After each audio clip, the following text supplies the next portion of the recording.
Hello दोस्त, virtual channel में आपका स्वागत है। आईडीबीआई असिस्टेंट मैनेजर 2021 जो पीजीडीबीएफ प्रोग्राम के थ्रू जो लेने का था, आज उसका एग्जाम था। एग्जाम और हो चुका है, उसके कुछ रिव्यूज मिले, वो मैं आपसे शेयर करूंगा कि एग्जाम का ओवरऑल लेवल कैसा था। उससे पहले जो नए बच्चे हैं जिनको आइडिया नहीं, मैं थोड़ा सा उसको उन्हें बता दूं कि क्या कुछ इसमें होता है। एक पेपर क्वांट का होता है, एक रीजनिंग प्लस डीआई होता है। डाटा इंटरप्रिटेशन को इसमें रीजनिंग में डाला होता है, जीए होता है और इंग्लिश होता है, राइट। और इसके जो टोटल है 2 घंटे का टाइम होता है। इसमें जो वेटेज है वो आपका कितना है, रीजनिंग एंड डीआई 60 मार्क्स है और जीए भी 60 मार्क्स है। 60 मार्क्स दोनों, ये 40 है और क्वांट भी 40, राइट। इसी तरह से इनमें नंबर ऑफ क्वेश्चंस, ठीक है। तो इसमें क्या, रीजनिंग में ही डीआई का पार्ट है, तो ये इसमें चेंज है। वो 2 घंटे कंपोजिट टाइम।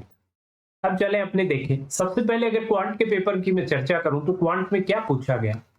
क्वांट में आपके जो स्पीड मैथ का पार्ट है वो काफी सीरीज आसान था। रोंग नंबर सीरीज आई आपके, रोंग नंबर सीरीज आपके आई 5 ही नंबर की थी, इजी थी, आराम से बन रही थी।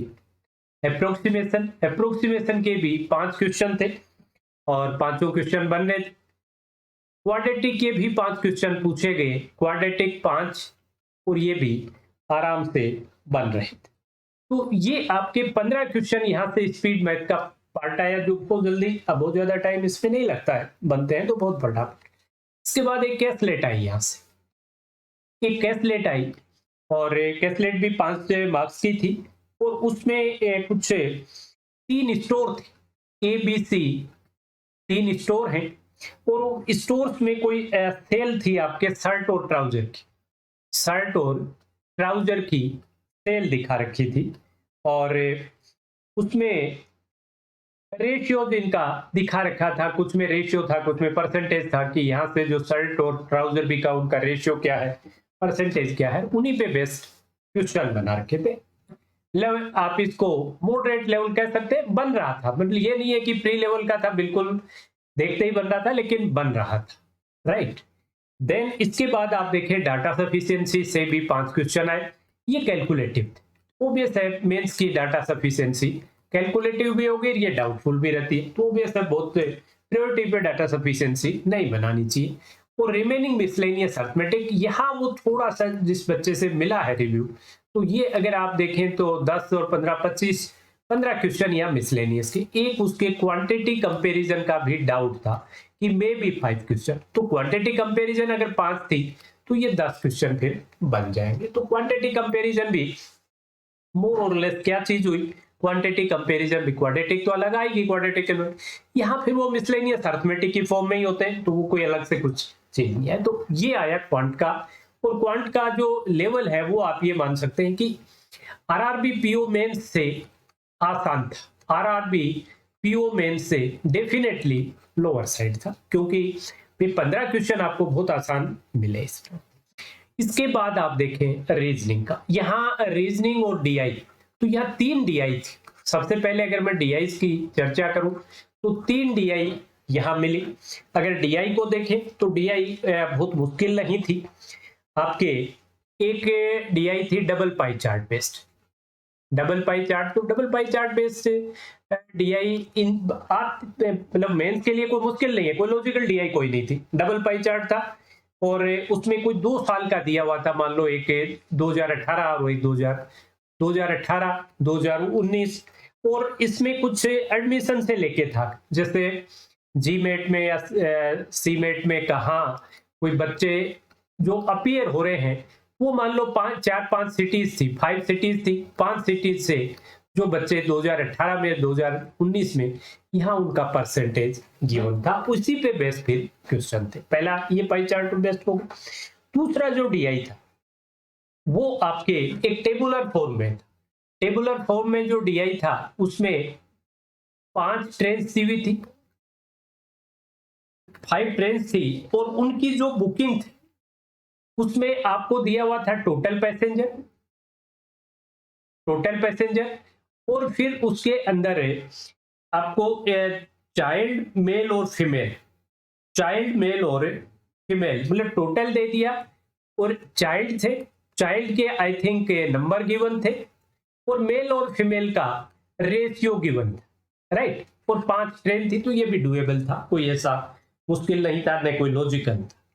एक लाइन ग्राफ बेस था, लाइन ग्राफ बेस था, जिसमें ओबियस है डबल लाइन थी, जिसमें एक आपको दिया हुआ था मार्क प्राइस और एक कॉस्ट प्राइस, कॉस्ट प्राइस और मार्क प्राइस दो ये इसमें आपको दी हुई थी, लाइन ग्राफ था, और ये भी डुएबल था। तो ये 3 डीआई पूछी गई, तो 3 डीआई अगर आप देखें, वैसे तो ये क्वांट का पार्ट है, बट यहाँ इसमें रीजनिंग के साथ इनके इनकॉर्पोरेट किया था, और कंपोजिट टाइम था, इसलिए ये भी कोई आपके टेंशन नहीं था वो करके फिर इस पे आ जाए। तो ये कुल मिला के अभी तक का अगर आप देखें तो क्वांट का पार्ट इसको आप मान सकते हैं अपने। अब मैं रीजनिंग बताऊं, तो रीजनिंग में क्या था, रीजनिंग हालांकि ये अभी जो बताया 15 नंबर ये भी रीजनिंग का ही पार्ट था, बाकी रीजनिंग में आप देखें तो क्या निकल के आया। रीजनिंग में देखिए आपका एक था आपका क्रिटिकल रीजनिंग से 5 क्वेश्चन थे, क्रिटिकल रीजनिंग से 5 क्वेश्चन थे, थोड़े से कैलकुलेटिव बता रहे, जो भी आपका स्टेटमेंट और अजम्पशन वाले होते हैं, तो ये 5 क्वेश्चन पूछे गए। उसके बाद आपके था डायरेक्शन का, डायरेक्शन का ये क्वेश्चन थे, ये भी आपके 5 मार्क्स के थे, और इसमें 2 पर्सन को उसने, एक पर्सन है वो कोई ए पॉइंट पे गया, फिर राइट लेफ्ट होके सी डी ई गया, और फिर सी के जब वो सी पे पहुंचा फिर वो दूसरा पर्सन किसी दूसरे पॉइंट से चला हो, इस तरह के।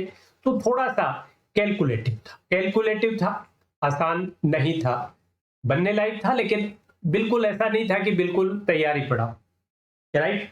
उसके बाद सिलोग्स के आपके क्वेश्चन थे, ये ठीक था, सिलोगिज्म के आपके 5 क्वेश्चन इसके थे, 5 मार्क्स के 5 क्वेश्चन इसके थे, और इसमें आपको स्टेटमेंट दिए हुए थे, और 4 स्टेटमेंट थे, और स्टेटमेंट में आपको कौन सा नहीं है, कौन सा फॉलो नहीं कर रहा है, उसका जो पैटर्न था उसको फॉलो कौन सा नहीं कर रहा है, वो इसके अंदर आपको टिक करना था। ये सिलोगिज्म था। और सिलोग के बाद में आपके जो मशीन इनपुट आउटपुट था, मशीन इनपुट आउटपुट ये भी करेंट डुएबल था, इनपुट आउटपुट बस इसके भी 5 क्वेश्चन थे, और नंबर्स वर्ड्स वाले वो, तो ये भी डुएबल था। इसके बाद अगर आप देखें पजल का, तो पजल इसके अंदर थोड़ी सी कुछ पजल मुश्किल थी, जैसे एक सर्कुलर सिटिंग था, सर्कुलर सिटिंग अरेंजमेंट दिया हुआ था आपके, एक सर्कुलर सिटिंग था, और इसमें 8 पर्सन थे, और इसके बाद उसका जो वेरिएबल था वो एक ब्लड रिलेशन को लेके था। तो जब तक आप इस ब्लड रिलेशन की जो पजल है इसको सॉल्व नहीं करेंगे, तब तक कि ये इनको आप अरेंज नहीं कर सकते थे। तो ये थोड़ा सा पैसेंस भी चाहिए था, मतलब ये नहीं है कि थोड़ा सा टाइम लग गया और आपने पैसेंस लूज कर गए तो मुश्किल हो रहा था। तो ये कैलकुलेटिव था, इसको आप इवन मॉडरेट भी नहीं किया, मॉडरेट टू डिफिकल्ट कह सकते हैं, मॉडरेट टू डिफिकल्ट। देन एक आपका ऑर्डर एंड रैंकिंग की पजल थी, हाइट बेस्ड, आई थिंक 6% से हाइट बेस्ड इनको अरेंज करना था, और इसमें एक कोई वेरिएबल था, आई थिंक कलर का वेरिएबल था, ये करने लायक, ये आप इसको इजी टू मॉडरेट कह सकते हैं।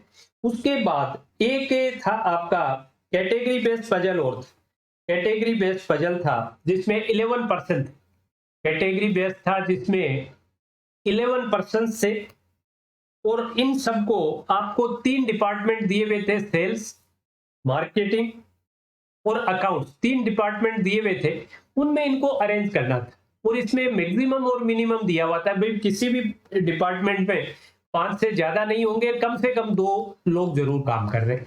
ये इजी था, ये भी 5 नंबर का था, ये इजी था कंपैरेटिवली औरों की बजाय। एक पजल और था, ये भी थोड़ा लंबा था, इसमें थे आपके 10% थे, और आई थिंक 10 ही फ्लोर थे, 10 फ्लोर 10 पर्सन, और इसमें 3 वेरिएबल, भाई जैसे किसी सिटी को लेके हो गया, कोई आपके इसके कलर को लेके हो गया, इस तरह से 3 वेरिएबल थे, 10 फ्लोर 10 पर्सन, और ये भी 5 नंबर का था, बट ये भी आप इसको एटलीस्ट मॉडरेट जरूर कहें क्यों कैलकुलेट था। तो ये आपका मोर और लेस आई थिंक बन गया लगता है भाई। अगर आप देखें यहां से आपके critical reasoning 5, direction 5, सिलोब्स 5, machine input output 20 number तो यहां से आ गए, और फिर 4 ये आ गए, 20 और 20 40, राइट। आई थिंक एक ओके देन मुझे लग रहा है कि जो हो सकता है जो Q1 Q2 जो कंफ्यूज हो रहे थे अपने उसमें क्वांट में, हो सकता है वो भी यहीं आई हो, क्वांटिटी कंपैरिजन भी हो सकता है, क्वांट वाली क्वांटिटी कंपैरिजन भी यहीं आई हो।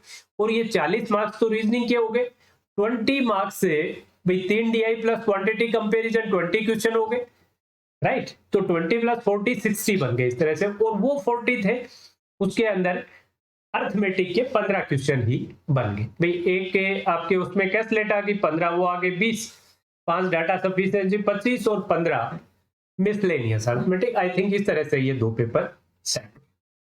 तो रीजनिंग का भी आप लेवल देखें तो आरआरबी पीओ मेंस से ऊपर लेवल तो इसका भी नहीं लग रहा, कुछ थोड़ा सा डाउन लग रहा।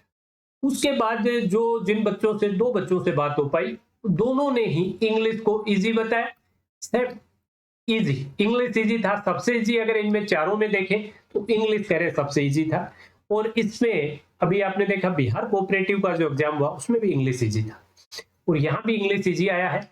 और इंग्लिश में वही जो आपके सेट पैटर्न है, आरसी है, एरर स्पॉटिंग है, कनेक्टर्स है, एंटीनम्स, मतलब वो पैटर्न वही था लेकिन इजी था।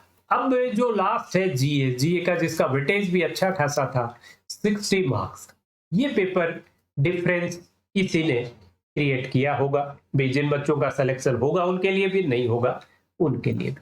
इसमें करें जो जीए के क्वेश्चन थे वो मई एंड ऑनवर्ड, मई जून जुलाई अगस्त, मई जून जुलाई से ज्यादा थे, अगस्त से भी करें क्वेश्चन देखने को मिले। तो ये तो आए करंट अफेयर्स के जो क्वेश्चन थे वो करंट मंथ के थे, ये एक अच्छी चीज थी।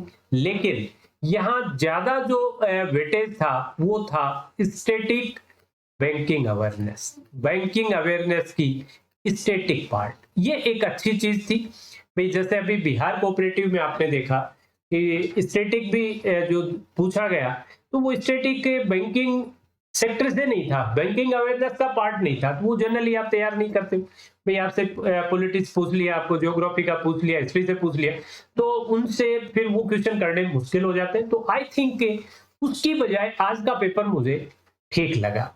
मतलब जो बिहार कोऑपरेटिव में जो सीन था वैसा यहाँ जीए में सीन नहीं था। तो जिन भी बच्चों की जीए की प्रिपरेशन अच्छी रही होगी उन्होंने काफी अच्छा अटेम्प्ट इसमें किया होगा।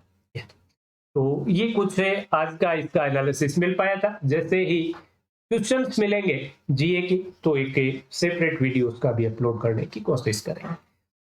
अब एक चीज मैं और आपसे शेयर करना चाहूंगा, जो भी बच्चे ये वीडियो देख रहे हैं और बैंकिंग सेक्टर की प्रिपरेशन कर रहे हैं तो अपने क्वांट और रीजनिंग दोनों के लाइव क्लासेस चल रही है, और प्री की भी और मेन की भी। अभी क्वांट की प्री की कुछ टाइम के लिए बंद की है, बाकी चलती है प्री की भी, और एक सेशन प्री का होता है, एक मेंस का होता है, और रीजनिंग का भी प्री और मेंस के। रीजनिंग के तो अभी भी प्री और मेंस के सेशन हो रहे हैं। जो भी बच्चे जुड़ना चाहें वो प्लीज चैनल को सब्सक्राइब करें, बेल आइकन क्लिक कर लें, ताकि जब भी कोई सेशन आना हो, कोई इंफॉर्मेटिव वीडियो अपलोड हुआ हो तो आपको नोटिफिकेशन उसका मिल पाए। चलिए भाई, that's all for today session. Have a nice day.